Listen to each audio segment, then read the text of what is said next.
మనతో పాటు ఇంకో మంది భక్తులు ఉన్నారు, మాట్లాడదాం. నమస్తే అండి. నమస్తే. ఎలా అనిపించింది మేడం శ్రీ గోదా రంగనాథ స్వామి కళ్యాణం? చాలా బాగా జరిగింది, సూపర్ జరిగింది. అండ్ ప్రతి ఇయర్ కూడా అంటే నెలంతా కూడా వీళ్ళు మంచిగా లైక్ పాస్టరాలు చదివి పొద్దున్నే 4కే స్టార్ట్ అయిపోయి 4:30 కల్లా పాస్టరాలు స్టార్ట్ అయిపోతాయి. ప్రతి ఒక్కరు కూడా వచ్చి ఎంతోమంది వందలాది మంది వచ్చి గోదా మాతకి పాస్టరాలు చదువుకొని ఆ యొక్క నియమంగా పాటించి నెల రోజులు చేసి ఈరోజు గోదా కళ్యాణం, రంగనాథ స్వామి గోదా కళ్యాణం చాలా అద్భుతంగా జరిగింది.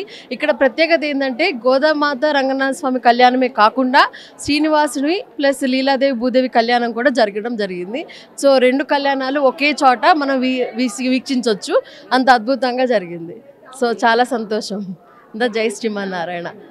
ఎవ్రీ ఇయర్ వస్తుంటారా మేడం? ఎవ్రీ ఇయర్ వస్తూ ఉంటాం మేము కూడా. ఎవ్రీ ఇయర్ మేము పంజాగుట్ట నుంచి వస్తూ ఉంటాం.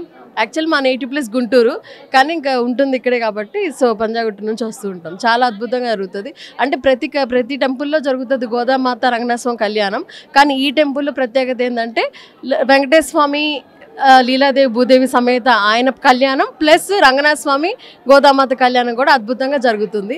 సో చాలా సంతోషంగా ఉంది. ఇక్కడ చూస్తున్నారు కదా, ప్రజలు 1000 మందిగా వచ్చారు. అలాగే పాస్టరాలు చదివేటప్పుడు కూడా కొన్ని వందల మంది ఉంటారు. అంత అద్భుతంగా సక్సెస్ఫుల్గా చేసుకున్నారు. అంతా ఆ తల్లి దయ, ఆ తండ్రి దయ. జై శ్రీమన్నారాయణ.